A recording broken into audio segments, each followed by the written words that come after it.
What's going on, EPW Nation? It's your boys from the Everything College Basketball Podcast, Josh and Peyton, here to remind you all that college basketball season is right around the corner. Yes, we finally know it's right around the corner, and Peyton, there's only one place people should go for all the college basketball excitement. Well, Josh, the only place to find all college basketball hoops all the time is Everything College Basketball. Everything College Basketball can be listened to on several podcast hosting sites like Spotify, Google Podcasts, and Apple Podcasts. And we can also be found on our Facebook group at facebook.com/groups/Everything College Basketball. Yes, make sure you are joining the group with a couple other 100 people and growing by the day as we march into year number 3 of the Everything College Basketball networking system. Now, let's get back to Conrad and Everything Pro Wrestling.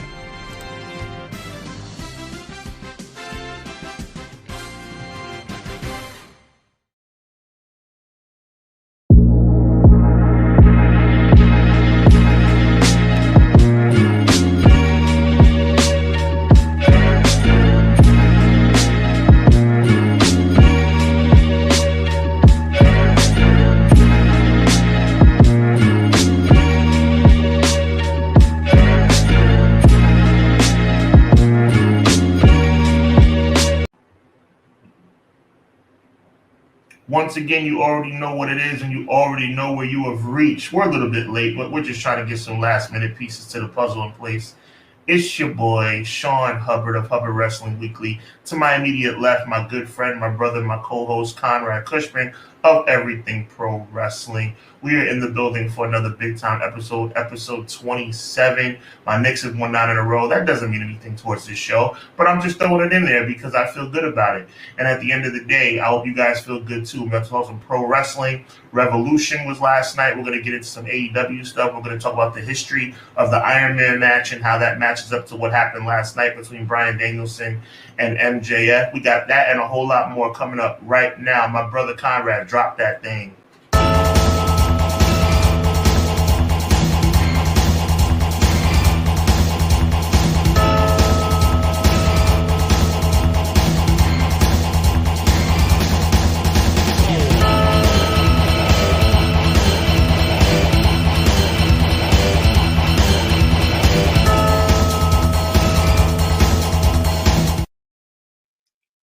Yep. What up, though? Absolutely loving it, man. Loving it. Sean, take a step back, bro. Oh, we got it. What's the fit, bro? What is that? What is that? This is the new Hubbard Wrestling Weekly merchandise, hot off the presses. I want to give a big thank you to everybody who has supported. I've gotten 100 new subscribers on YouTube in the last 10 days internationally, and the T-shirt sales were beyond any of my my thought process as far as what I thought would go down. I want to give a big shout out. Yeah, Conrad, I appreciate you. I want to give a big shout out and a massive shout out to Conrad Cushman. He's been very supportive as I've embarked on this new journey with the merchandise. This show has been a major upswing, and I'm so thankful to everybody who listens, to watches this show, who watches my show, who watches Conrad's show. We become a tag team. Big shout out to Derek too, who's my brother Conrad's other tag team partner. People like the Mountie, and there's so many others, man. But I want to give a big shout out to everybody listening. The merch is a big deal. Seeing my logo out there is just really kind of blowing me away in the best possible way. Conrad, I appreciate you, my guy. Thank you so much. You don't have to appreciate me. The link is down below if you want to get some merch from either of our stores. Hop right in there. His store is right next to mine now. So when you go down there, both the stores are right next to each other, and it just says we've got some cool merch here with little t-shirt emoji. So if you guys are interested, and you can get more than shirts, you can get yourself a nice cup. Maybe you like to drink a lot of water like me. Get yourself a mug. Who knows? You can get a pillow. Maybe you want to sleep next to the logos. I don't know. Maybe you need a pillow. All right? Do what you got to do. Get yourself some merch.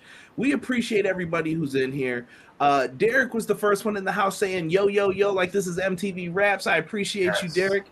Shout out to Derek. He is the biggest trios wrestling fan ever since last night. I appreciate it. It made me feel good to hear him have to say that his favorite match of the night was a trios match. As a trios hater that he is, it felt great for him to have to say that. No doubt. My guy Joel, listen, I fresh baldy today for you. Put some good aromas on it. I even shaved the sides today, and I never shave the sides. I got a cut too. Does that count, or are we talking about two different? No, things? You're always fresh. See, okay, when I do it, it's you got to see when you look bad and then you upgrade yourself. It goes. You're like boom, boom, boom. You're always just steady. I'm worried if you don't have a fresh cut. I'm worried, Sean. My man Sir Quill's in the chat. What's up, Conrad? What up, Sean? What up, chat? Ready for another episode of Clash of the Podcast. What up, Quills? Yes. Much appreciated, bro. Appreciate you, bro. Much appreciated. Derek saying, Hubs, my guy. Derek, you become one of my favorites, brother. Appreciate you. Don't say that to him, Sean. It goes to his head. It goes to his head. Eric Douglas, what's up, Eric? Are y'all enjoying Hater's title run? Not as much as I thought I would. I'll explain why. Woo, don't come in here with the harshness. I like Jamie Hater. I'm feeling the title run. How about you, Sean? I like Jamie Hater as well, and I appreciate Connor. Welcome to the show, my man. Connor, what up? McKinney in the house. Y'all, I'm here to talk wrestling and let y'all know I'm having a hard time holding these alligators down. Woo! Yes, sir. What's up? What's going on, McKinney? Welcome. And last one who is up in here, my man Doug throwing up the hand sign. What up, Doug? Can we get Sean to join the Derek Order? I don't know if the Derek Order is still going strong, man. When the Dark Order was popping, Derek made that shirt. It was selling. I don't know now. Derek's making those moves, though, man. I appreciate him for his designs and everything he has contributed. Yes. Matt Lopez in the house. Hello. Good evening, everybody. What up, Matt? Let us get into the show, shall we? Yes. By the way, hold on. I got to show some love. We got some more shilling to do. First, I got to show some love to my boys here. Big shout out to Montezi. He does the intro theme for my Dynamite stream. And Montezi works with Swerve the Realist, Swerve Strickland, Rich Latta, who I've also interviewed, producer for a lot of wrestling themes. Rumor has it, you didn't hear this from me, but you might be hearing some of their songs in the AEW video game coming out. Nice. Wink face. Nice. Montezi does Sammy Guevara's theme. You can hear Rich Latta on a lot of these other themes. John Connor used to be signed to Dr. Dre, if you remember him from a few years ago. Always show love. And then we've got some guy from the WWE known as Frank. You might know him as Top Dollar. And we also have Brianna Brandy as well. They just put out a new music video, went up today. Show them some love on Swerve City. They're putting out great stuff. And Sean's putting out great stuff. We got a new Pro Wrestling Legends shirt, the Legend Collection. Sean, tell them about this, baby. Yeah, man, we're just doing some new funky stuff, man. Some real cool stuff. The vibe is real. Want to show love to all the legends, you know what I'm saying? Obviously, there's some that I probably missed. There might be some in there that you will be like, why are they in there? But I think I got it right for the most part. Pro Wrestling Legends. We got the boxing line coming out. We got the MMA line coming out. It's really good. I've already sold about a handful of shirts of this Pro Wrestling Legends shirt already, and I just dropped it yesterday. So we're calling it the Hubbard Wrestling Weekly Legends Collection. This is the first installment. And hope you guys like it, man. Appreciate you, Conrad. No, I like that. You know what it gives me vibes of? What's No that? Mercy. It gives me No Mercy vibes. If you remember the intro from it where all the legends' names were coming across the screen, Okay. The Rock. I like that. So Happy I'm a big accident. fan I like of that. it. Happy accident. Yes. And he's also got some great ones. As you can see, the shirt that he's wearing, but he also has some affirmations collection as well. I like that he has the names for the collections as well. This is very well thought out. You're doing it professional, bro. You know what I'm saying? You taught me that with the podcast. We're just taking it to a new level with the merch. Get you some. Yes. Listen, we're here to talk wrestling, though. Yes. And tonight's topics, man, the first one that I kind of wanted to get into, we kind of came to an agreement on some of these, but with this one for sure, I feel like we need to bring this up because I really wanted your opinions on this because I've seen some back and forth discord across all of the wrestling community with this. Mm-hmm. Dusty Rhodes being involved in the Cody and Roman Reigns storyline. Right. Now, You know how I feel. Cody Rhodes' father is one of the greatest of all time. That is Cody Rhodes' father. You may not believe it when you see it because Cody doesn't look like this. Cody is an in shape, pretty fit dude. Dusty Rhodes is out here looking like me if I was out there being a wrestler, and I have no issue with that. Because I think you need diverse characters in wrestling. But Dusty Rhodes was one of the best talkers that you will ever meet. He could excite a crowd. There's a Twitter page, and McKinney knows because we send each other clips from it. No Context Dusty. And Dusty on the promos was one of the best. He would go out there, he'd wind and die with kings and queens and slept in alleyways and ate poking beans. Dusty Rhodes is one of the best. And if you ever remember, he's had great moments with his son Dustin Rhodes in WCW. When Dustin and him they were going to team up to be partners, I think for War Games in like 93, 94. One of the best moments, if you've never seen it on Saturday night. Really cool, and I thought that it was great. But when you look at this, how do you feel with the constant involving of Dusty? Because Cody at one point in AEW said, don't bring up my father. He didn't want to talk about his father. He actually hates when people do the impressions. I'm sorry, I can't help but do the Dusty. But yeah, Cody, it's done in love. Yeah, I know. I think Cody just says he probably hears it every day, and I get it. He hears it every day. But what do you feel, number one, about the American Dream himself, and what do you feel about the involvement in this storyline? Is it too much that this is all about Dusty? Because, well, I'll get more into it in a second. Let me get your thoughts first. Well, I mean, I think we're on a slippery slope, Conrad, and I think you're kind of going down the right path here as it relates to the concern for where this thing could go. I'm going to take it to the extreme because I thought about this all day, and I really dug into it as it relates to some possible comparisons.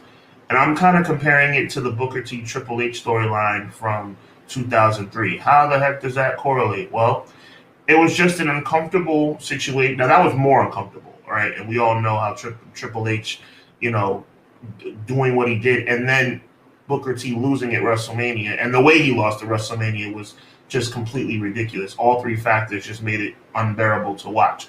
But you may say to yourself, well, one was extreme and, how does it correlate? Well, from a storyline perspective, they're two completely different things. But I'm just talking about when you go down a road like they're going down with Dusty, now you're kind of pigeonholing yourself, right, Conrad? You're putting yourself in a position where now Cody has to win.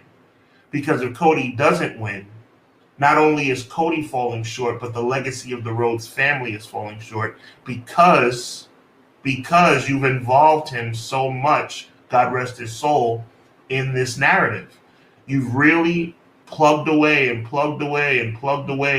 at the narrative of Dusty and the legacy and the Rhodes family and Goldust and how the family has never been able to capture that brass ring, even though I consider the NWA World Heavyweight Championship a major brass ring.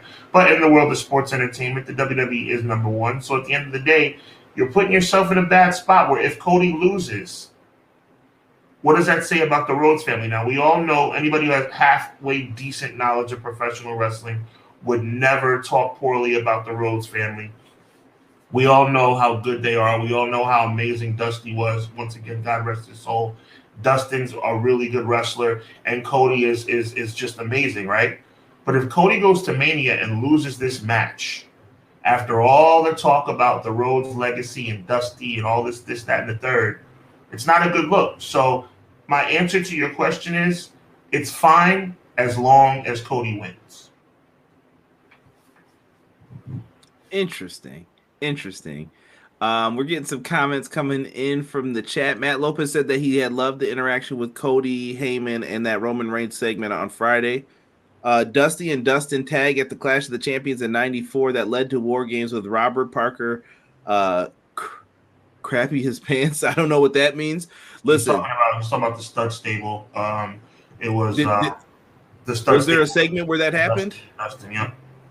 Oh, okay. That's what it ended up leading to. Yeah. Oh, okay. Well, let me tell you this with Robert Parker. There was something more in them pants than if you ever find out from them shoe interviews they said when he walked around backstage. Wow. They're like, oh, this man. I'm just letting you know. There might have been a hog in them pants. I don't know. That's all I'm just saying. I don't talk bad about Colonel Robert Parker. Sister Sherry was hanging for a reason. That's all. I'm gonna just leave it at that. I hear that. McKinney says the way they're using him is great, but it can come on kind of thick. But when Cody said, I'm just trying to win a world title and everybody wants to make it personal, made it fit. Now it's got to be on him. Right. True. Right. True. Cody brought Dusty into the story from the start. Roman and Paul are pulling punches. Personally, I think they shouldn't pull. Conrad, you know where I'm coming from. Quills says Cody and Roman Reigns had a really good segment this past on SmackDown. Dusty Rhodes shouldn't be involved in the story. Just keep between Cody and Roman and focus on wrestling. I don't see. The real question is there a better story to tell with Dusty not being in? Because the real story here is, and this is a bad story probably to tell, and this is why they're not going that route. Cody had to leave to become the man to get this done. What does that tell you if you're on this roster and you're stuck in the middle? You need to leave and then come back if you want to be the top dog. And that's crazy to me. That's crazy. It is, but it's also accurate. It's also accurate unless Vince puts his stamp of approval on you, unless you're a big 300-pound guy and you fit the description and you fit the look. They're not going to give you an opportunity until you go out, i.e. Cody Rhodes, i.e. Drew McIntyre. You got to go ahead, make a name for yourself elsewhere, and then come back. If you want to come back. Now, you know how I feel about people who come back. You tell me I'm not good enough. You're only going to tell me that one time, and you can kiss my tail the rest of the way. But if you choose to come back, maybe you'll end up in the main event of WrestleMania. But then again, maybe you'll end up in the main event of WrestleMania and then lose.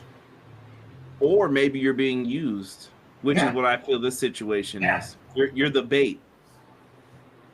Is Cody the guy if he wins the title, or is it still Roman? Roman Reigns is still the guy. That's what I'm saying. You're 100%. Just bait. Yep, 100%. You're bait for AEW, guys. Derek's not a fan. I see in the chat. I will not be putting that comment up, Derek. We will not be tolerating slander at this moment.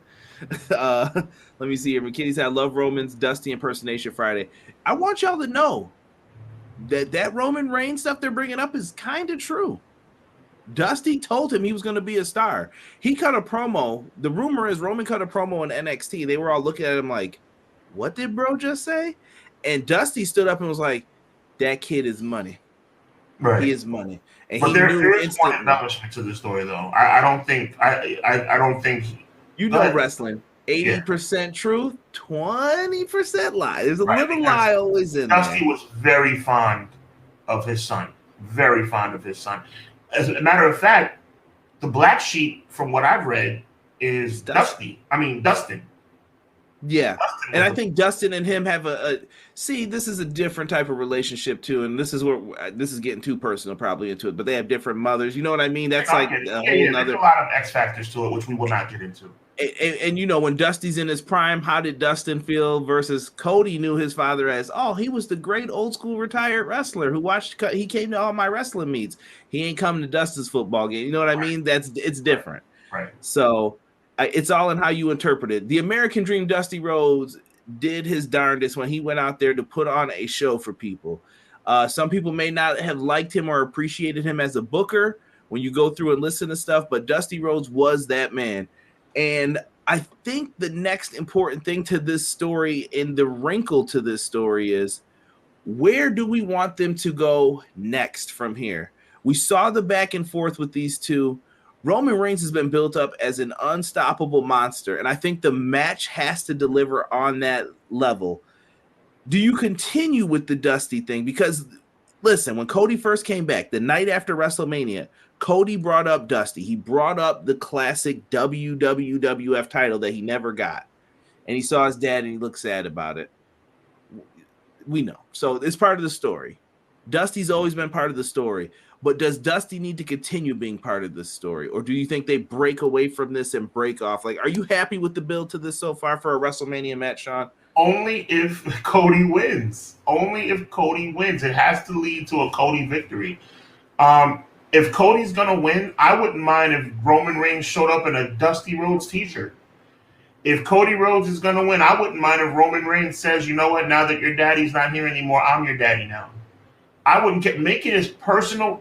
You know me, Conrad, on and off camera. You know I like personally run storylines.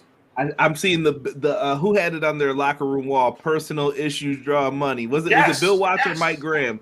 One of those two had that up. And I'm going to take it back, and this is the reason why it correlated to me in 2003. If Booker T wins that match at WrestleMania, I'm fine. We don't talk about that issue as much as we would today as African American wrestling fans. We would not, no question. We would not dwell on this because I was like, "Yo, Booker T's got to win." As soon as I saw that racist promo, I'm like, "He has to win." It was like, thank you, Conrad. It was like Booker T has to win. So that's the thing. Unfortunately, he didn't, and that will always live in infamy in my mind and yours. But again, Cody Rhodes, Roman can get as dirty and ugly as he wants to, but Cody has to win. He has to win. Oh my goodness. Okay.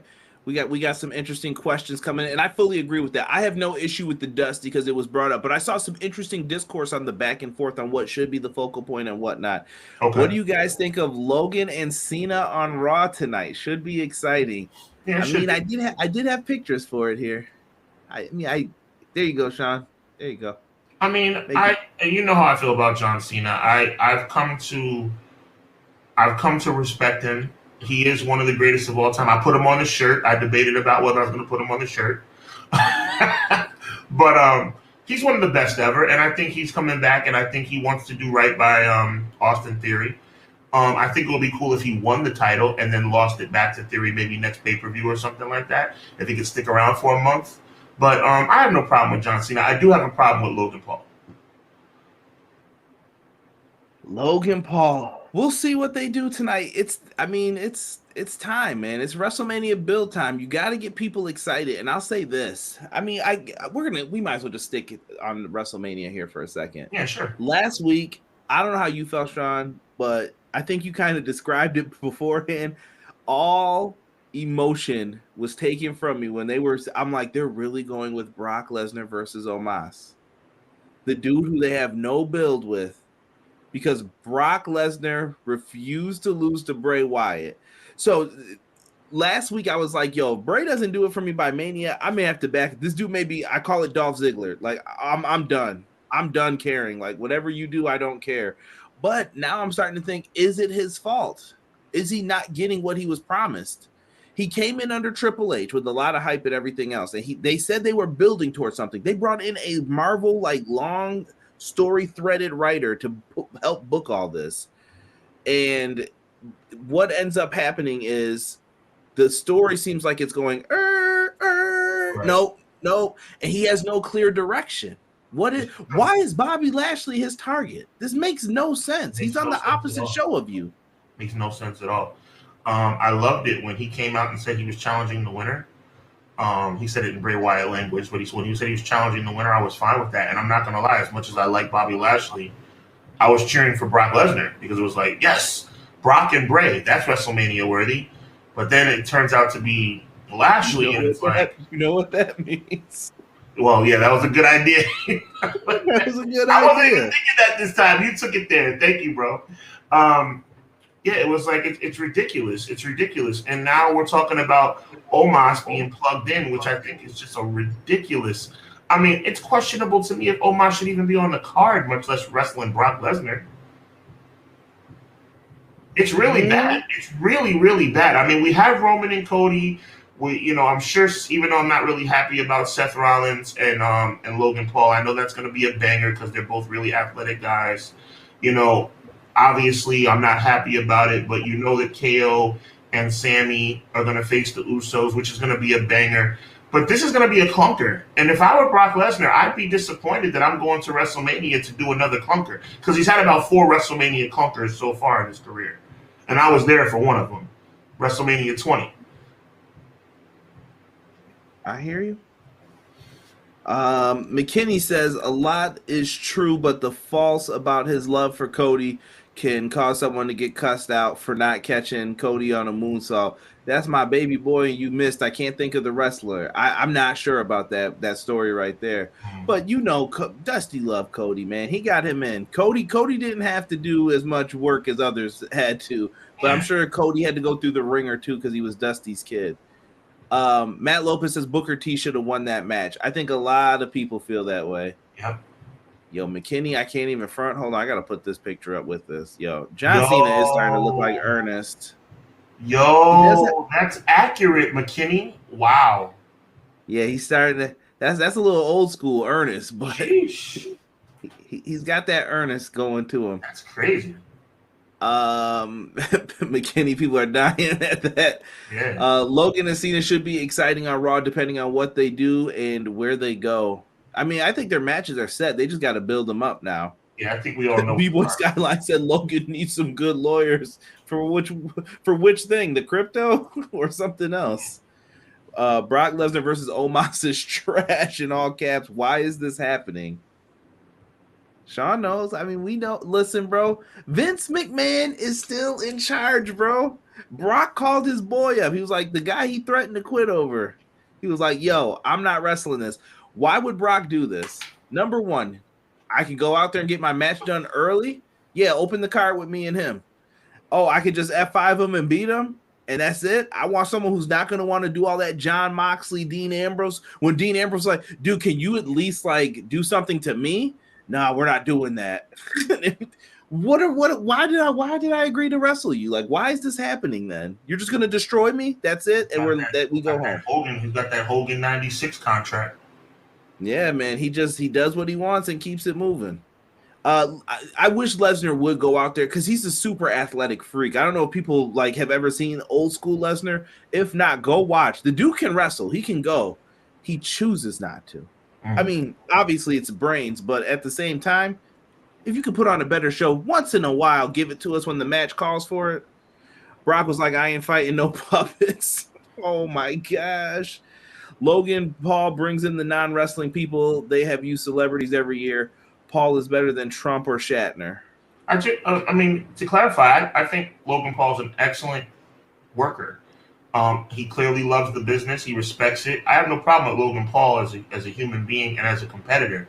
I just think that WrestleMania slots are precious, absolutely precious. And while there's people on the roster that don't get to go to WrestleMania out of the sake of Logan Paul being there, I don't think it's right. I don't think it's right for Cena. I don't think it's right for The Rock. I don't think it's right for any of these guys, these part-time guys. Austin did an interview. He was talking about it for last year. He was like, listen, I'm doing it because I love the business. I'm doing it because I believe in the Kevin Owens situation, but I respectfully don't want to take anybody's spot. He hemmed and hawed about that for a long time before he decided to write on the dotted line. Years. So, well, yeah. Thank you for clarifying. Exactly, a long time. So that's what I'm saying. Punk wanted that match. Everybody wanted that Punk match. Do you remember the video game face-off they did, where it was like for the Attitude Era? Yes. When Jim Ross narrated that, I wanted that match so bad. I'm like, dude, that would be so good. Austin drinks beer, Punk doesn't. Punk's the champ. Man, I was like, if you let Punk heal it up on him a little bit, that would be money. There was a time. I'm a wrestling historian. You guys know that. WrestleMania 1. Ali, God rest his soul, the greatest ever. He was a referee. I'm cool with that. WrestleMania 3, Bob Uecker, he was an announcer. WrestleMania 5, it was who was at WrestleMania 5? WrestleMania 5, it was, I can't even remember. WrestleMania Trump 5. Towers one. I know Trump was there. Yeah, Trump was. I'm drawing a blank. I'm drawing a blank. But my point is, I love it when entertainers and celebrities are involved. Even Trump. I'm not going to talk about Trump. My feelings on Trump will not be echoed on this show. You can see my face. All right? But I'm going to leave it alone. But Trump was a manager. I'm fine with that. WrestleMania 23. You shouldn't have guys wrestling matches at WrestleMania when there's guys in the locker room who are breaking their backs all year. Conrad, are you feeling me on this? I understand completely with it. I think that there's room for these guys to be involved in matches, but I don't want it to take over the whole event as well. Like you said, right now we're at the point of we have like 2 or 3 of these matches now. It used to be one. When Lawrence Taylor fought Bam Bam, I was cool with that. That's different. Okay, shouldn't have been the main event, but it was cool. Yeah, well, HBK and Diesel should have been the main event. This was a topic we almost talked about, and I held off on it. I'm gonna hold off on it again. We can run it back another day. No, but there's a reason why I think that had to main event that show. Okay. Save it. Look at the card. Look at the card. Let me see here. Logan Paul brings in non-wrestling people. Does he? That's true. Maybe. I'd have to see the numbers to prove that, Doug. And I'm not saying you're wrong about that, but I'd like to see it. When the crowd finally accepted that Brock and Omos was going to happen, the groan from the crowd TV didn't make TV. I was there. Ooh. You were there? Yeah. So it must have been bad. I don't think you're lying, McKinney. I bet you it was bad. Yeah. Because I'm not gonna lie, there were a lot of people online dogging the city last week. Derek included, but when we were talking about it, I was like, well, Derek, what did they have to get loud for? That last week's show was not good, in my opinion. They had nothing to get loud for. Matt Lopez says Omos doesn't belong on WWF Free for All. Here we go. Here we go with this. Nice. No, John Cena puts Austin Theory over at WrestleMania because Cena doesn't need the win. Yeah, I'm fine with that, Ace. I'm just trying to say it would be nice if Cena stuck around for a month. If Cena's gonna stay, he could win, and then Austin Theory could win it back the next month. That's all I'm saying. Yeah, come kick it for a little bit. I think Cena's coming back too early. See, this feels like his remember when Rock came back at like WrestleMania 20 and stuff? Yes. That's the point. I feel like he still has a contract and they can call him. Like, I'm letting you do all this stuff because out of the kindness of, we'll just say Vince's heart or whoever's looking at the contract. Yeah. And they're like, I can call you anytime I need you. So let's work together on these things. In 2004, Rock came back 2 weeks prior. He came back to save Foley 2 weeks before, and then This Is Your Life Part 2 was the week before. So you're saying 2 weeks is a good. Now this is only 3 weeks, Conrad. It's not that. Or is it 4 weeks? I think they got a month. So let's round it off at 3. Okay, so you're saying it's a little bit too early for your taste? Actually, 1, 2, 3, 4. No, okay. It's 4. So it's definitely probably too early. Yeah. Okay. I'm okay with it. Like, see, with Rock back then, you could get away with a couple weeks because Rock was such a mega star. Mm-hmm. I don't know with this. I need a reason to care for Cena. I need something to sink my teeth into with this a little bit more. Right. So we'll see. We'll see what happens for this. Derek, we're not repeating that Captain Spaulding until we get to AEW.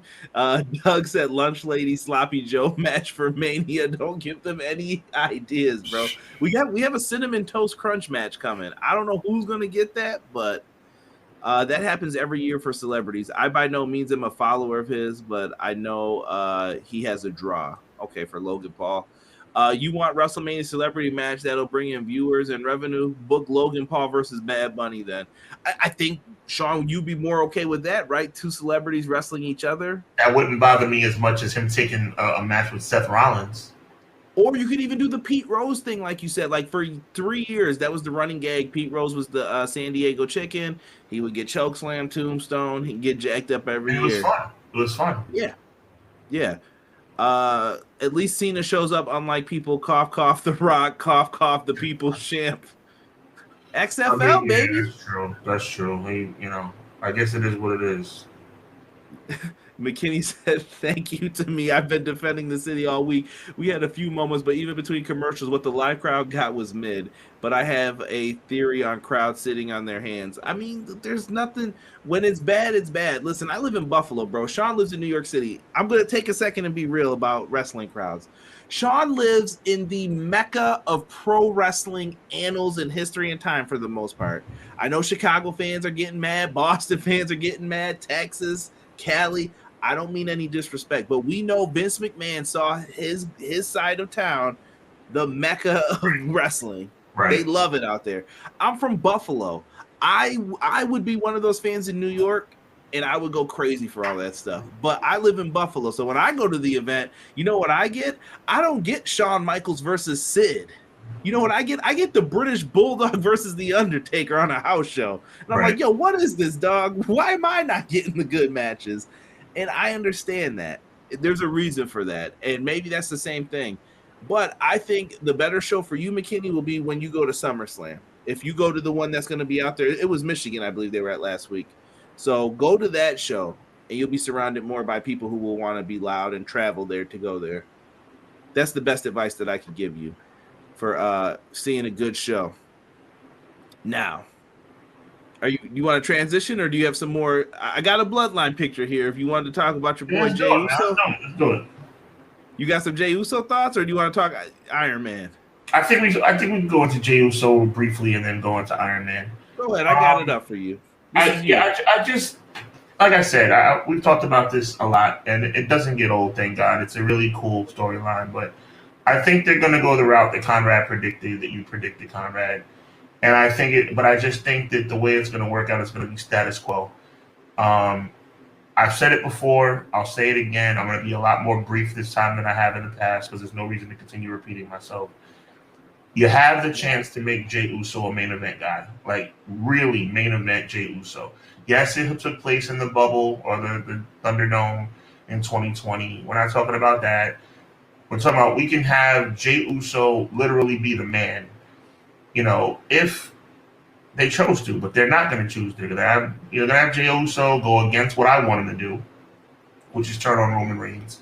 And instead he's going to fall back in line with the bloodline, which is going to lead to the tag team titles being on the line against Sami and KO. I just, under normal circumstances, I would have signed up for that any day of the week. It's a really good match on paper, especially with the ascension of Sami Zayn over the last year. But I just think you have potential to make a big step. That's pretty much what it's all about for me. Whether it was Jey Uso, whether it was Joe Blow, Mary Sue, it doesn't matter. Yeah, you're on the doorstep of making a brand new star. Jey Uso can be a major star. Jey Uso can change the face of the industry. Jey Uso can become a player. He's right there on the doorstep, but for some reason they're going to push it back. And that's what WWE lacks for me, Conrad. I think WWE has been on the doorstep a few times. They've been on the doorstep with Dolph Ziggler. They've been on the doorstep for many guys, but unfortunately they just decide to, let's just keep it status quo. Even though you heard Jey Uso get a pop just for standing in the... Jey Uso didn't even do anything in Montreal. He got in the ring and he stood there and just stared at Roman Reigns. And the crowd was going insane. What more do you need? But they're going to have him fall back in line with the bloodline. It's going to lead to a tag team title match. And we're going to go back to status quo. So I've kind of put my mind at ease with it. I've kind of given up on my dream, even though technically, Conrad, my dream is still alive because no decision's been made yet. But I think what you said is going to happen. I still stand by it, and I always have. But with what you're saying, I can see the frustration, though. Like what you just said, laid it out, and it clicked kind of in my head, too. They've had the opportunity to make stars, and when it's right there in front of you, and you can do it if you just put some work into it and change it. But It goes back to your classic phrase, WWE, it sounds like a good idea. You know what that means. Right? Matthew Holland joining us, talking about some beef and stew. I don't know if that's what's for dinner or if you smell what The Rock is cooking, but we appreciate that, Matt. And we are doing well here. So please show some love if you enjoy. Subscribe. Check out Hubbard Wrestling Weekly if you're a fan of combat sports and boxing and pro wrestling as well. He's got you covered, so make sure you give him a follow on his social medias. We have those up here as well for you guys. But we're going to transition into talking about the Iron Man match and the historical significance. Now, Sean brought this idea up, and I thought it was a better idea than what I had. So, Sean, take it away, my friend. Well, I mean, obviously, it's fresh on everybody's mind. Last night at Revolution, we had a really good Iron Man match between Bryan Danielson and MJF for the AEW World Heavyweight Championship.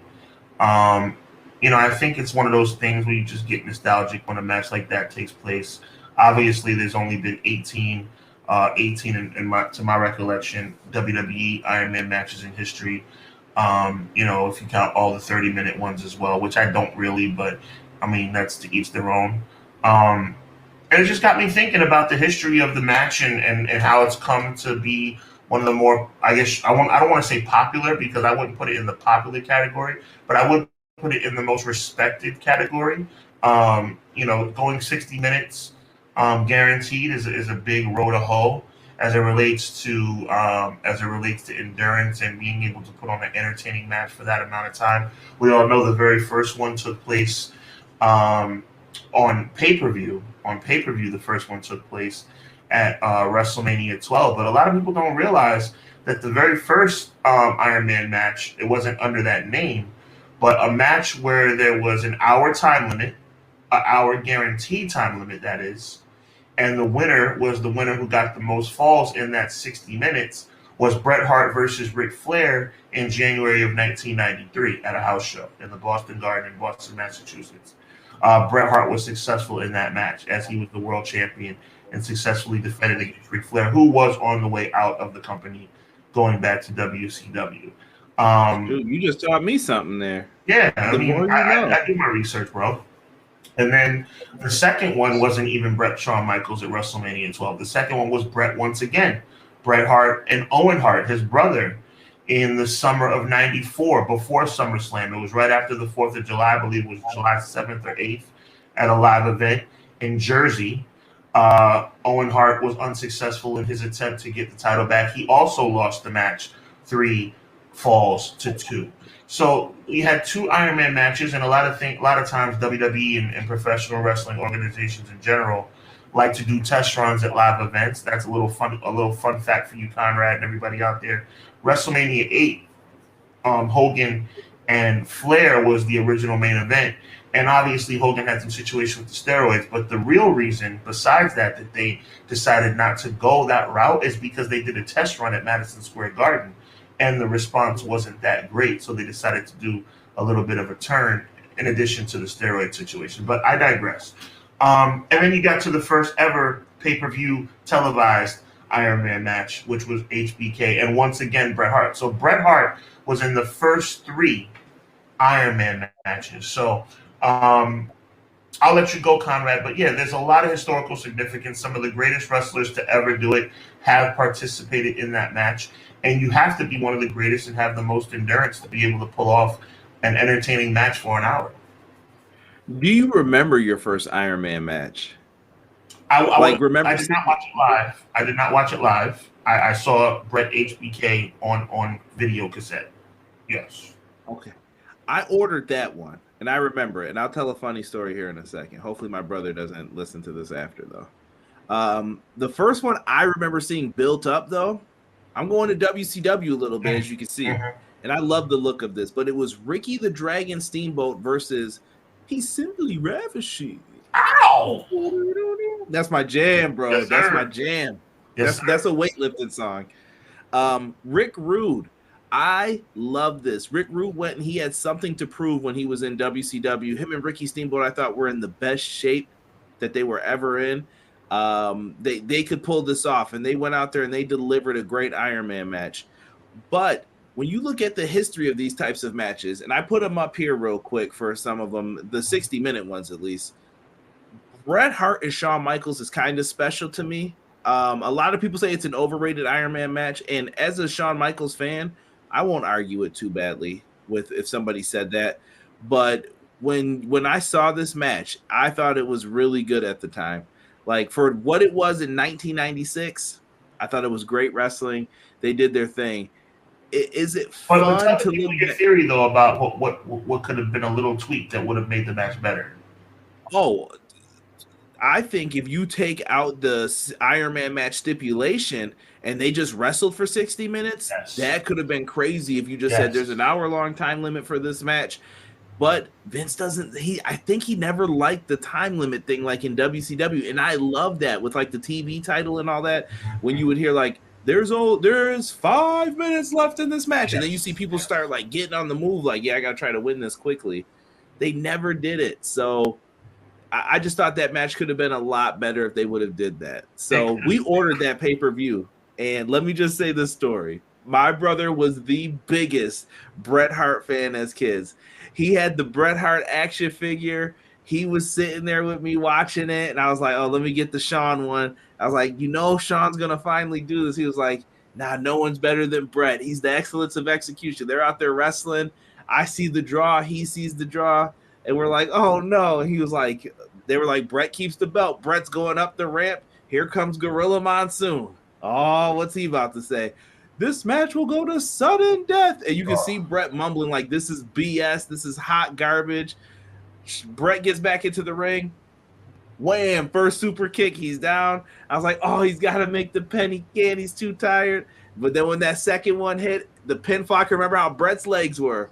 1, 2, 3. My brother said he hated me. He threw the action figure at me right in the mouth. Boom! Caught me right in the mouth, and I was still happy. I didn't care. I was just like, come on, bro.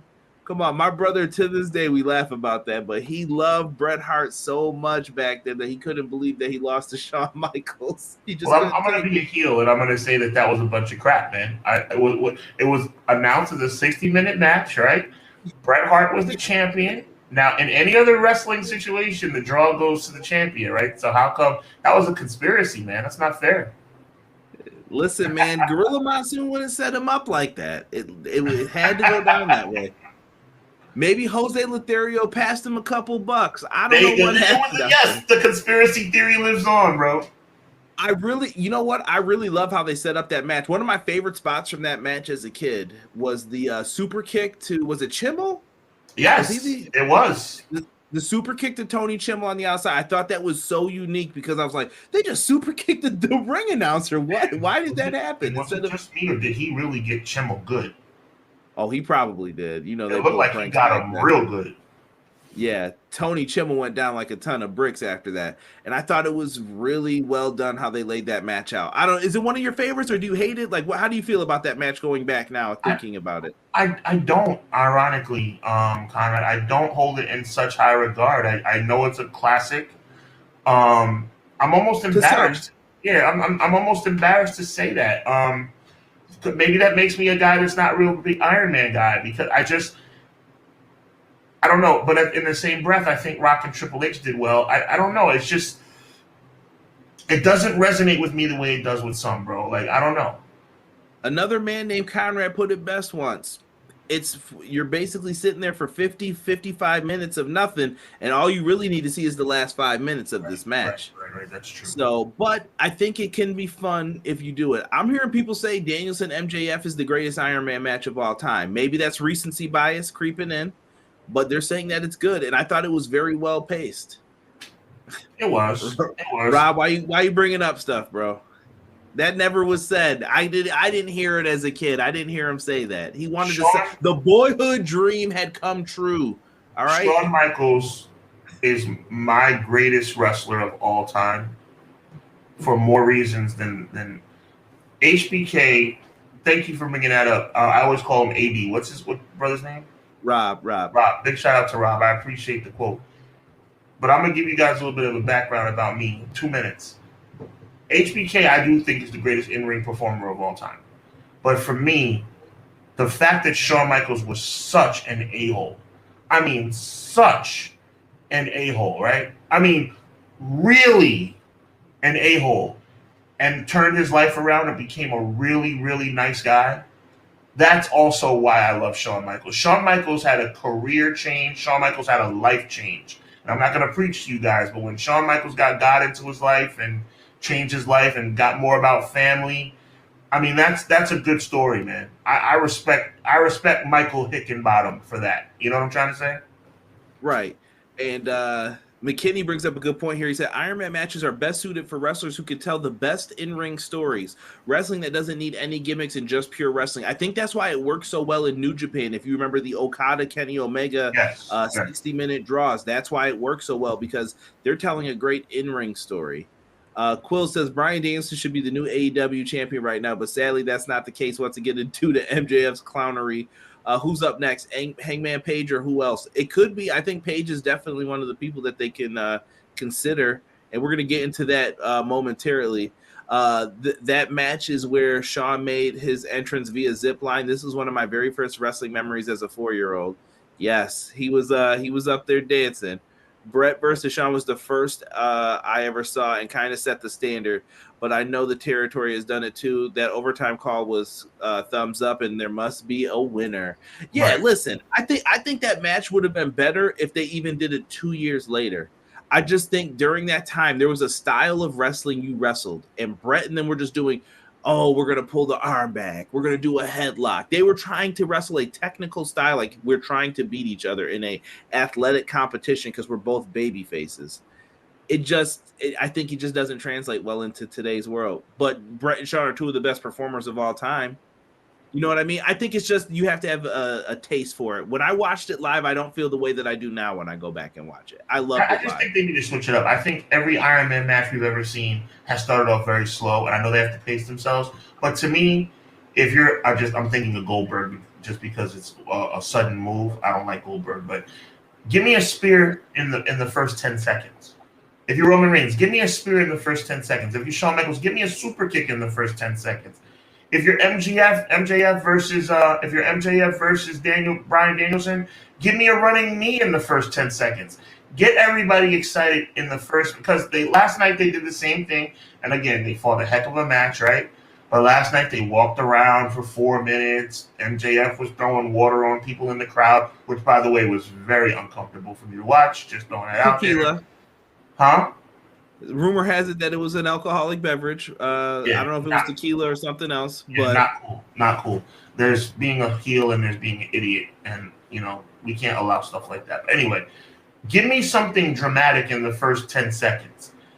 You can slow it down. I know you have to pace yourself. There's going to be headlocks and arm bars in a 60-minute match, but give me something crazy. And that's what I think all Iron Man matches lack, bro. I think when you're asked to go 60 minutes, you're going to have lulls, and there's a possibility it could get boring. I'm going to need the historians to remind me. I feel like that never happened in the Iron Man match with Triple H and Rock. I feel like they wrestled that Attitude Era style throughout the entire thing. I'm saying this very low so people don't want to throw tomatoes at me. That's why I consider Rock Triple H the greatest Iron Man match of all time. No, bro, hold on. I'm about to co-sign. That's a great Iron Man match. Okay. There's a lot of hoopla in there and mixery. The finish, you know what I mean? A little bit of like, okay, why'd you do that? But with the last few seconds, you were into it. The way they did it. But I thought it was really fun. People, Conrad, that I think H versus Rock was the best Iron Man match of all time. They're like, what are you talking about? I'm like, just think about think about it. That's all. Just think. I think the style worked for them back then, though, where they could go through the crowd. There's no count outs. You know what I mean? Like, you can get away with a lot of that stuff. With Danielson and them, Danielson wanted to wrestle. Like, he's Ring of Honor. Like, he's from you're going to be on this mat for a long time. There's going to be a lot of sweat and dirt on this bad boy. Kurt Angle and Brock Lesnar. That's one of my favorite cardio ones to watch. Yeah. Wrestling machines. I'd say them and Michaels and Bret Hart, you could tell, got into shape for those matches. Absolutely. Like Kurt and Brock were just always in shape, and they wanted to do that. It was just a test of wills, and they were so good at the time. And the one I don't like too much is Randy Orton, John Cena, with like the pinfalls, and then you got to wasn't that the one where you had to wait and let him get up? Yes. Yeah. I did not like that. I preferred how AEW did it last night, where it was like you can pin anytime. The match continues no matter what. The greatest Cena Orton match and the Cena Orton moment only needed 1 second, and that's No Way Out before WrestleMania 24. John Cena couldn't wait for his title shot at WrestleMania, so he got it early, and Randy Orton got himself disqualified by slapping Mike Chioda in the face. That will forever be the greatest. If you haven't seen it, Google it, YouTube it. Cena versus Orton, NWO, No Way Out. Cena is about to lose, and he slaps Chioda in the face and gets him disqualified, and the crowd went crazy. I love it. Let me see here. An Iron Man match, your cardio as well as your in-ring skills have to be immaculate. Otherwise, it doesn't work, period. I agree. You have to have the right people for an Iron Man. Matt Holland said, I wanted Sarray to win the AEW Women's Championship. We're going to get into that in a second. Yes. McKinney says, rewatching the Iron Man match is like watching The Sixth Sense again, knowing the twist at the end. So I get the analogy. Matt Lopez says, Rock versus Triple H Iron Man is underrated. I talked to a lot of people who appreciate that match. Really so, like, when Sean said it, I think he's one of the people that knows. Like, listen, people say Brett and Sean is overrated, but then the Rock Triple H one is some people's favorite. Yeah. I'm not wrong. I think it's a really good match that people should check out. Rob says, how do you think in an all-out blood-fueled brawl for 5 to 10 minutes to start an Iron Man match would work? It wouldn't work. It wouldn't work, but you could have one finisher in the first minute of a match. Because if you, I'm trying to think. Like I said, if you do that, it has to be sudden, bro. You're going to bring the low points in the middle. Maybe that could work. You get the fans into it. Then you start doing your wrestling moves, chain it up, lay down for a little bit, get some pinfalls, mix them in there. Yeah. It's a test. You can always test it. And I think you have to try something new in these matches all the time. We're not being unrealistic over here. We're not saying that there should be, the match should end 20-19 with wall-to-wall action for all 60 minutes. Not at all. Yeah, and I wanted to bring up NXT TakeOver Respect, Sasha and Bayley. As you should. Iron Woman match. I thought this was a classic as well. Look at where Sasha couldn't grab her hand for the bank statement. One of my favorite spots is where Bayley is stomping the hand so that she can't lock it in, and she defeats her. It's so great. It's so good, man. I think an Iron Man match, telling the right story, works. It does. It does. It works. Revolution, Sean. Unless do you have anything more you want to add to the significance of this? We can go to that B- show that took place last night. Wow, is that how you feel? Yeah, is that how you really feel? I do. We can go into that. We can go into that 6C+ B- show that took place last night. The slander cannot go. Slander I'm being real with you, bro. I like this show a lot. I can tell by your reaction. I can tell by your show that you did last night. By the way, every Wednesday night, go to the AEW channel for Dynamite reviews. Last night he did a Revolution review with Derek. I could tell that you liked the show last night, but I didn't. I thought it was okay. Really? Yep. Okay. Do you want to go through each match? What do you want? Do you want just overall thoughts? Yeah, we can just go overall thoughts, man. There was some things that stood out. I really enjoyed the Ruby Soho turn. I predicted that. A lot of people predicted that. I think that she did what she was supposed to do. I like the whole outsiders thing that they have with Saraya and Toni Storm. It makes sense. Maybe you'll have somebody who's an outsider who will turn again, or maybe not turn, or maybe there'll be a surprise of who may turn and align with who. I don't think the people aligning with people in this storyline is over. I don't. I think there's more people coming out. I think you brought up somebody that you thought was going to go with Britt and Hayter. Jade Cargill is my pick. I think she'll be the last person who goes over there, though. Okay. I think there's room for Athena with Saraya on that side. I think Athena can end up joining them. I think she's been putting in good work. I know a lot of people are like, oh, bring in Naomi, bring in Mercedes Moné. If you got to stick, if you're not getting either of them and you can stick with who's been there this whole time and who deserves it, I'd say Athena. She's put in the work. She's gotten some flack from people. Why are you doing this? Why are you wrestling like this? You're hurting people. Why are you hitting so hard? And it's like other people hit hard and no one complains. So I say give it to her. And I think Jade Cargill can stand out and kind of be the savior of the other team. That, what do I want to call it? The proverbial X factor. When they put that person on the team, it's like, okay, game changer, blood and guts. Now you can do it. Boom. Where does Britt Baker go from here? She's kind of getting lost in the shuffle, man. I think they've put it on pause, but I think Britt Baker's going to turn on Jamie. Okay. Eventually, but not now. I think now you kind of got to keep them together so that you can show like Britt's still tough, Britt still got it. But before you would see, pay attention to those interviews sometimes. Britt gives the little odd eyes, like she's looking at the belt or she's like, okay, you want to talk to me? Or Britt was taking over the mic time, kind of like, yeah, and when we get out there, we're going to do this, this, and this. And it's like, well, she's the champ. Yeah, good point. A little bit of underlying jealousy there that you can't really pick up on all the way unless you're really looking for it. Right? Yeah. Just gotta go with that. Quills brings up a match I know you weren't fond of. Some people may agree or may disagree with me, but my match of the night for Revolution was Moxley Hangman Page, point blank period. Oh, you picked the wrong guy to bring this up to. Sean was not a fan. I hope they never wrestle again. I am so over this. It's not even funny, bro. They did wrestle. They did a good job last night. It was a bloodfest. They did good. But my God, man, I am so bored by these guys. This is corny now. It's like last night was like Moxley Page 47. Like, I mean, come on, man. Like, not Moxley Page 3, not Moxley Page 4. It was Moxley Page 47. I am sick and tired of them continuing to. AEW has that problem. They give us matches over and over and over. That's real WWE, bro. Real WWE. Ooh, I don't feel that same way about those matches. I can't tell you too many matches that they kept running back like that, other than maybe like Cody and Sammy when they were trading the TNT title. Okay. We can agree to disagree, bro. I'm just saying. I think AEW is starting to. It's getting a little predictable. Predictable's not bad. Like I said, you want a surprise? I got a dog who can come and show you a surprise.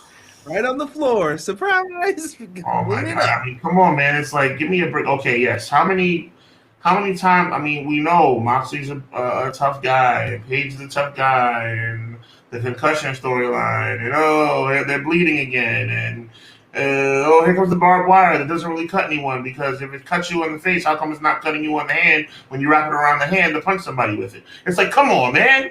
Like, enough is enough. Like, give me I'm tired of this crap, man. It's like, okay, Mox and Page, if they are in the ring together on Wednesday, I swear I'm gonna lose my crap, man.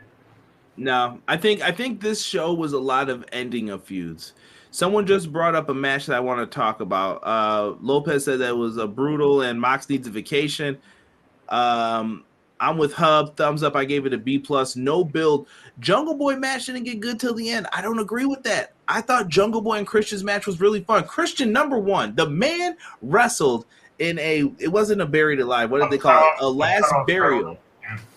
Yeah, in a turtleneck, bro. Sean, when's the last time you wore a turtleneck, bro? I know you had them South Pole joints with the chain. My mother forced me to wear a turtleneck when I was 11. Listen, I used to rock those joints in high school. I don't care. They were good at hiding things if you had anything on your neck. So listen, used to rock that joint with the little chain. Christian went out there and cut the sleeves off one. He had the tactical neck on. It was fire. I loved that match. And I thought the visual effect was so much cooler. It was video game-esque, and they did it in person. Christian went in. He slammed the lid. Boom! He just dropped down like he was on a roller coaster, and then smoke popped up. That's way better than you're sitting there with a shovel. While you finish your thought, keep going. But I leave McKinney's comment up there because I have more to talk about. He hit the nail on that on everything. Go ahead. Oh, yeah, I'm going to keep bringing it up. And he better than shoveling dirt on somebody. Or imagine telling Mick Foley, I'm going to need you to take this bump off the SmackDown stage as you go slide into a grave. Come on, man. Like, that's just crazy to me. He said that it didn't get good till the end. Tag match was especially adding OC and Danhausen was a no for me. But I saw why they did it now. It was so that Danhausen could take the pen so you don't ruin the Acclaim. And the Guns can keep the titles. I'm okay with it. And then they knew, okay, this might be seen as a weaker match. Who comes back? FTR. People went crazy for him. It worked. And Wardlow and Joe could have main evented Rampage. That they were in a tough spot. They were in the cool down spot. You're not getting over that trios match, man. You're not. Imagine going out there after Kenny Omega and them just did that. I'm like, we're dead. We're dead. Let's make it short and sweet. And that's what they did. I thought they did the best with what they had. We got dead airspace here. Dead air. Jon Moxley and Adam Page. What did they do to They shouldn't be in the same ring with each other for another year. I don't think you're gonna see Wardlow makes me want to puke. I am so over that. Like that. Well, to get over somebody, you have to be on them in the front. I am done. He brought Samoa Joe down a level, and I am sick and tired. He brings the TNT title down a level. He is a low-budget Goldberg, and I don't even like Goldberg. Okay? You see, now you got me going. Now I'm getting mad because, first of all, the trios match was the only really good match of the night. The tag title match was trash. You understand me? The tag title match was trash. The world title match was okay. It was a B, but a B shouldn't be a main event of a main pay-per-view. It should be an A, okay? Should be an A. So the main event was a B. The tag title match was an F. You understand me? An F. The TNT title match was an F. That pay-per-view was mid, bro. That pay-per-view was mid. AEW has done better. I'm sure they will do better again in the future. But Revolution was a disappointment, Conrad. A disappointment. Like I said, Danielson and MJF, it was good. But that's a main event of one of your 4 pay-per-views. Damn it, you have 4 pay-per-views a year. I need A+ on the main event every single time. The tag title match was a disgrace. A disgrace. The trios match was amazing. No question about that. Absolutely amazing. The Page Moxley match was okay. It was okay. It wasn't anything spectacular. It wasn't anything we haven't seen before. That pay-per-view was mid, bro. That pay-per-view was mid. Wow. Straight up, bro. Straight up. And Conrad, tell me in front of all these people, you know I love AEW. I am the biggest AEW supporter there is. Last night, they dropped the ball. Last night was not their best effort. Wow. I really liked the show. Maybe I went in with super low expectations. I don't know. I liked it. Everything made sense to me why they made the moves that they move. And I think on Wednesday we're going to start seeing a build towards Double or Nothing with something different. Now, is the Owen Hart Cup going to be involved? We don't know yet. But I think those are things to plan out and see if we're going to have to look forward to them. But I think a lot of these feuds are dead now. I don't know if Christian's gone. There's rumors Christian's contract's finished. I don't know if that's true. I'm gonna grade the entire show, bro, and I'm gonna go through it real fast. Starks, Jericho, B+.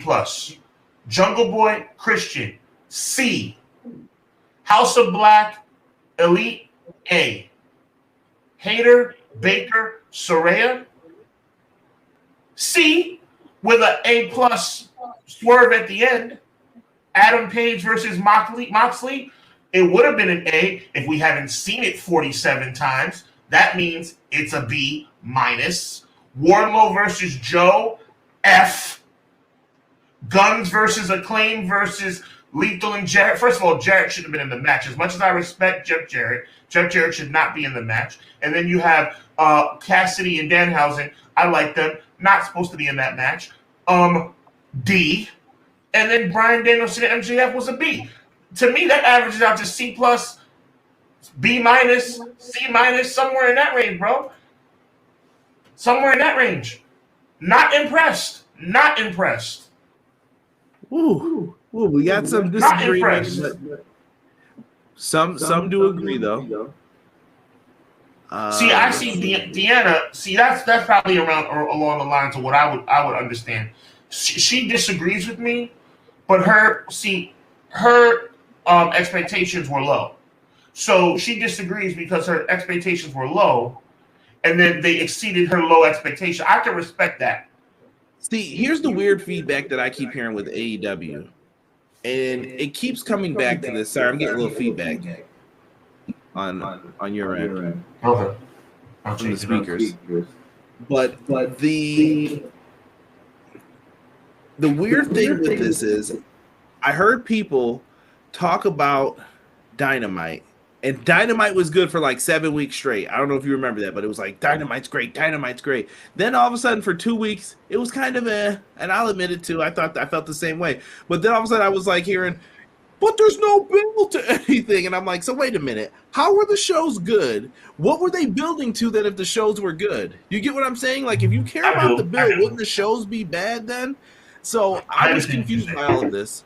So they lowered your expectations going into it. You're like, I don't know what they're going to do on this show. But then I thought they made all the right moves. You had Ricky Starks win because Jericho doesn't need the win. Also, Ricky Starks needs to get away from Jericho and the JAS. Danhausen and them being in the match, was it a little extra? Yeah, but Orange Cassidy's one of their top draws. If you guys I like Orange Cassidy. Yes. Well, I'm bringing up YouTube numbers, and I feel like they forced them in on this, and they could have put a different tag team in there, yes, but they were like, okay, we're giving it to Orange and Danhausen. Danhausen's not hurt by losing ever because he's that character, and the people love the character. And by the way, Deanna really kind of agrees with me, but she's just saying it a different way, respectfully. She's saying that her expectations were low.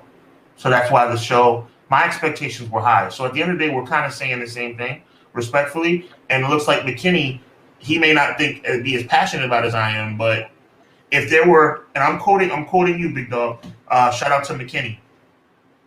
If there were a few, I'm putting few in air quotes for those listening on audio, and I'm not saying it to be condescending or to joke on you. I'm saying it as a compliment, McKinney. If there were a few matches. Now, Conrad, I want you to follow me on this, Big Dog. McKinney, which I agree with, McKinney's saying there were a few matches that bring down the overall grade. Now, let's just stop and pause for a second. There were 8 matches on the pay-per-view. If there were a few matches that didn't live up to expectations, then what exactly are we disagreeing about? Not a daggone thing. The pay-per-view wasn't a, see, that's the thing. It wasn't a dud of a pay-per-view. It wasn't a dud, but for me to say that the pay-per-view didn't live up to expectations, I'm saying basically the same thing. It was a disappointing night to me. I fall along the lines more with Deanna. I don't know who was in the review yesterday, but if you hear me and Derek talk about it, it sounds different than Sean. But I could see a pay-per-view like this being like that because I think one thing that we'll all agree on where some of the matches could have been built better. We had a lot of the same builds. Wardlow was hurt, and once again, I just want people to know there's another woman in the chat calling him War Daddy. The man is popular with the ladies. I'm telling you. Okay, him being popular with the ladies, what's that supposed to mean to me? I know you don't care, but we're talking about an audience of people. I know you don't care about what I don't care about that part, but the women who come in, they love him. I don't know what it is. At least people who watch me, they come in, they're like, oh yeah, War Daddy. Let me tell you. Fair enough. But he's got his fans. And Deanna's putting in there all the different things for the matches. I thought each match, if it landed and it was like a B plus, they found a way to take it over with an angle. Like I said, the tag match was one where I was like, I'm not feeling this one too much. The Guns win. You can hear a pin drop. They're kind of like those nails on a chalkboard type heels. You're like, okay, I Billy taught them well. I get it. But then when it finally happens, you're like, yo, FTR's back. Let's go. You can't do that, Conrad. You can't do that, bro. You cannot do that. You cannot talk about FTR as it relates to the delivery of the match. The match was trash. But I put all that into one because they knew that beforehand that they were going to incorporate it. Okay. I guess it depends on how you see it when you're grading the match. I get what you're saying. I count it like if there's a promo after the match, I'm like, okay, what are we trying to tell here? Okay, I get it. That works. I thought each time they did something after or before, it enhanced the matches. I even thought the pre-show was better.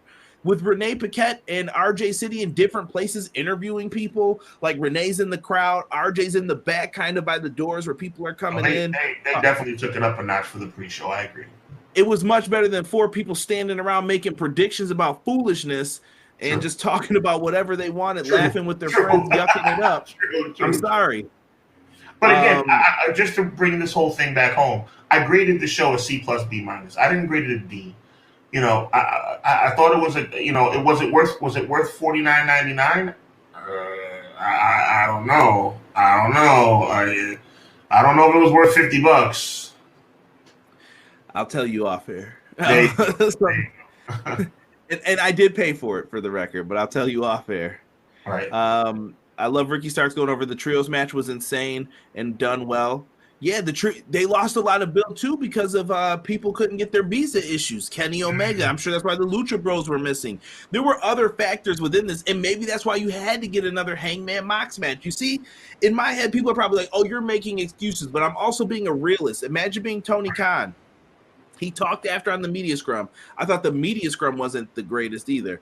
But when they were talking, I was like, yo, this makes a lot of sense, bro. Like some of the things he was like, yeah, I wanted to do this, and this for 2 weeks, but I couldn't because I had other issues I had to deal with. Like you can book whatever you want, right, but real life's gonna get in the way at the end of the day. This is true. Just like your solid, accurate point about Jey Uso. You can't hitch your wagon to him because of the outside the ring issues.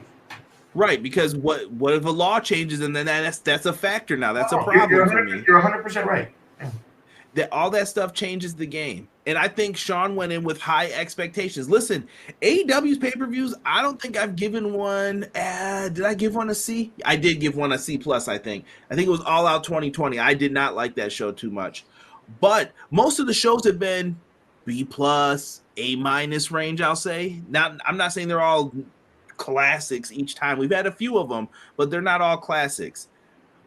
But there's a high level of expectation for them versus the E. When I go into WWE, bro, I have no expectations. I'm like, that's a perfect segue. Last night had WWE on the marquee, I would have graded that show an A+. Because I don't expect nothing from WWE. If last night was a WWE production and it played out the exact same way, I would have said that was an A show. But I expect more from AEW, bro. I just do. Right. Deanna said that she was hoping that Paige/Saraya didn't get hurt in the match. I respect it. I like the Ruby swerve. Me too. It was weird. In reality, when you think of those things, though, it doesn't make sense. She threw them out the ring, and then she was like, you know what I mean? But I get it. It was well done for wrestling. Now, Mox and Hangman give me a different take on it. I think they can back off of that match for now. Like Sean said, I'm kind of over it. At this point, Moxley can go recharge his batteries. We don't even know what they're doing with Blackpool Combat Club. Those are the issues I have. Like, are Yuta and Claudio heels now? Or is Brian in the BCC? Those are questions you need to answer. I think he needs writers or people who are going to help him fill in those little gaps, I think, for AEW. Quill says Wardlow had to win the title storyline wise. Makes sense in regards to Will Hobbs based on their previous interaction. I thought Hobbs was going to win when they had that triple threat, truthfully. I see what they're doing with MJF, but him beating Danielson, not my call. Would have liked to seen an end of match beatdown. MJF walking away, yes. Matt Lopez loved the pre-show setup. So do I. So I have to watch a trash match to get an angle pop at the end. There you go. I agree. That's exactly what I'm saying. But we got Danhausen wrestling. I was okay with this. Well, you got the Acclaimed. I thought the rap was weak, but you got what you asked for with that. You got the rap. You got to see them in the ring. They protected their two top tag teams, the champs and the former champs within this. Jarrett and Lethal really don't need to be protected, but they didn't take the pin either. Danhausen's going to be fine because him and Orange aren't really a tag team all the time. I get it, and I don't think the match was trash. Was it the weakest match on the card? Sure, but the FTR being part of it was planned from the get-go. They knew what they were doing. It's a mediocre match, right? Don't. Okay, well, let's spice it up a little bit and get the people back up. They knew what they were doing. It was a WWE pre-show, and I like the difference. I think it was better than that. Juggernaut, I usually put the pre-show was definitely a step up. It was. Juggernaut saying the pre-show didn't do him any favors. You know why? Because the pre-show got me super hyped. Oh, well, Mark Briscoe and the Lucha Bros, that was a good tag team. Yeah. It was kind of sad to me, too, when I was like, oh, he's watching two brothers tag with him, and he doesn't have his brother. But Mark Briscoe's so spiritual and has love for his brother that I think it lifted him up. Yeah. Like, that's what I loved about it. And it was a basic story. Heel manager. He gets thrown into the match. They cheat because of that. Oh, we're bad guys. Boo us. Yay. Then they came in and did what they did. Froggy Bo. And they get the win. I loved it. It was Wrestling 101. It was simple. Facts. Cool said the tag match had no business being a four-way anyway. If you wanted a better match, you would have just did the Guns versus the Acclaim. They knew what they were doing. Right. I promise you that. I will say, Sean, the tag title match of who was in it, they could have had better teams. Yeah, true. You guys are. I don't disagree with that. I think, just to interject, I think what Conrad is saying is that they may have done the tag title match incorrectly on purpose because of the FTR return. But what I'm trying to say is what McKinney is saying, which is I didn't pay for that. I didn't pay for a 5-second pop because of FTR's return is awesome. But I was looking forward to that tag match. I wanted to see the Acclaim regain the belts. And even though the Acclaim didn't regain the belts, we talked about how it would make sense for the Guns to retain. That would have been fine. But it was dry, bro. It was dry. Right? Derek was calling Brody King Captain Spaulding. If you've ever seen that Rob Zombie movie, knock it off, Derek. We got people calling John Cena Fruity Pebbles in the chat. What up, Rated? I kind of figured Ruby Soho would have ended up joining Sarray and Toni Storm due to her also being a WWE import. Yeah, 100%. I mean, 100%. I would hope everybody saw that. Mox Hangman equals Jungle Boy Christian. Over it. But Christian's been out. Deanna is not that much against me, bro. Deanna and me are on the same page more than even I think we're saying a lot of the same things, bro. Last night was kind of, I don't know. Man, yeah, I guess it's split. Maybe it's split amongst the fans. I might have to put a poll out to see what people really thought of this. I say BCC on the verge of being heel. Wouldn't shock me if they turn Brian. Derek saying he has to disagree. I don't know with who, if it was with me, you, or someone in the chat. I would love to see Danhausen and Lethal comedy angle. I think Lethal should stay away from that. Lethal's in incredible shape, and you only got so much time to use him. So True. I don't think he needs to be doing that. True. If it was a WWE show, it would have cost $9.99. That price tag is hefty. Right. Mark Sterling, a.k.a. Jim Cornette Jr. look. Yeah, he did look like a little corny. Jocelyn, I love Orange and Danhausen, but the Butcher and Blade Top Flight or 80s tag team guys from Dark could have been in it. You could have put someone different in it. Like I said, I think they did it. They knew who's not going to be hurt by this pinfall. Orange and Danhausen. You needed a babyface team to take the pinfall. You don't want to beat Top Flight. I see it. I hear you guys on it. Listen, I was the most critical of the tag match. I was mad when Butcher and the Blade got eliminated and by Danhausen, and he didn't do anything in the match. Right. And the that was wrong too. I agree. That was wrong. Yo, Butcher and Blade should get pushed. I won't even get into that. That's probably some Buffalo bias. But she said, but I did enjoy it. So okay. But see, again, before you move on to the next comment, I enjoyed it too. If I say something, listen, I averaged B's in high school. So to me, you know what I'm saying? If I'm saying it's a B minus, when I brought home a B minus on the test, I got ice cream. I don't know about you. I went to Catholic school, fam. That joint, your B minus was probably a C in my school. I went to Catholic school, bro. I went to private school. I brought home a B. What was the F for you? Huh? What was the F? What was like a failing grade? D's in my house. I wasn't bringing no D's in my house. No, but what was the equivalence though of an F? 70. Like 75 for me, bro. Yo, imagine that, bro. I'm like, I got a 77. I'm about to get crushed when I go home. Other kids would, as long as like, bro, you got a C, and I'm like, no, that's a D. Well, as long as it was a B, something with a B, and behind my name, my parents were happy. But I gave the show a B minus. I don't think that's a terrible grade. I just think that. I don't know, man. Go ahead. No, Deanna, I think she's agreeing with you more. It's starting to sound more like she might have been. She said, I gave it a B, LOL. Okay. Last night, a lot of people were riding with us in the chat. Me and Derek were up in the like A minus range. I thought it was really good. Minus. Shout out to Derek. A minus for Revolution? Yes, I thought you could have royally screwed this up by who you had win. Jericho wins. Why would you do that? You know what I mean? You're burying your younger talent by doing that. They didn't do that. A minus. Yeah, Did you see the Jungle Boy Christian match? I loved it. I thought it was great. You thought Christian and Jungle Boy was great? Yes. I saw people saying, dare I say, Christian is way better than Edge at this point in their careers.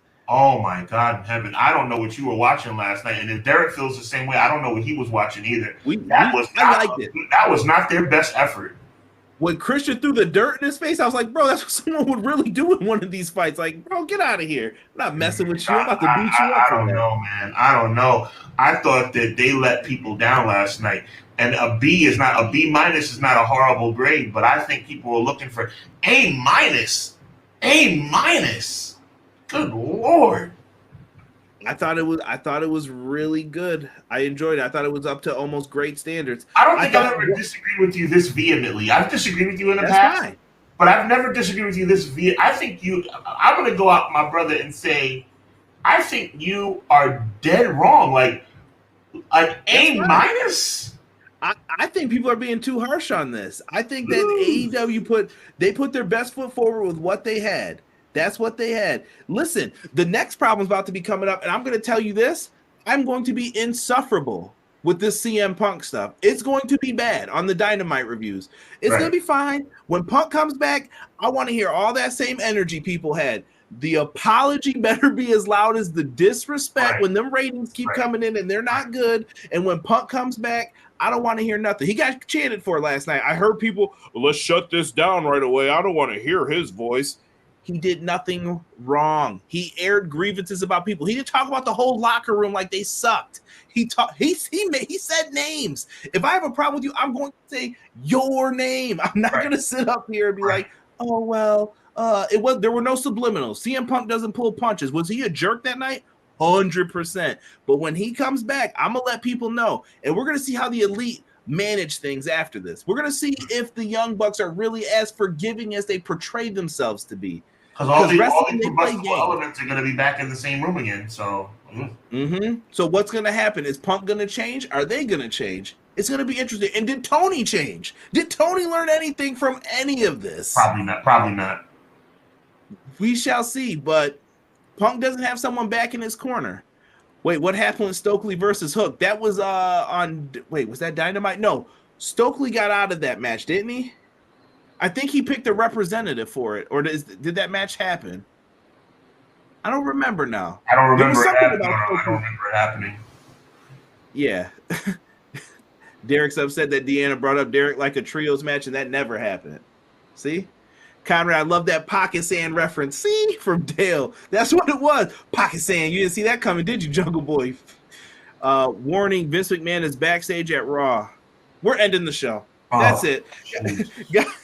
Guys, thank you so much for being here. The look of disappointment on our faces due to Matt Lopez reporting that. I hope you're joking when I close this and end this. I think he's being legitimately honest right now, and that's terrifying.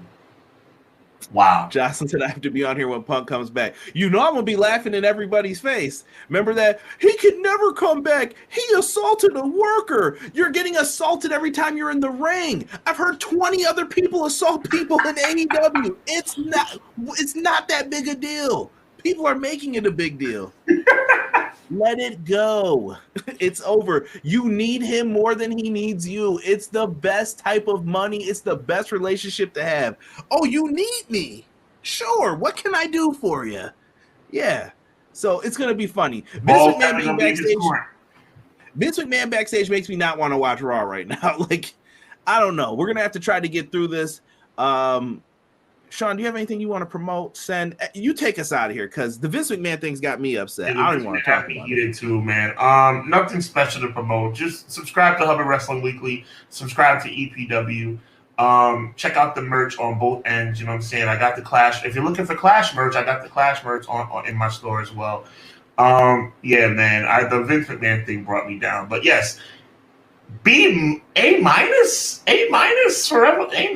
Don't disrespect, bro. Don't disrespect. I don't know. But anyway, for the brother Conrad Cushman, I am Sean Hubbard, and this is Clash of the Podcast. Next week, 6:05, same time, same channel. I'm trying to think if there's anything else, man. We are just really excited. It's WrestleMania season. Hopefully, WWE doesn't screw it up. But you know.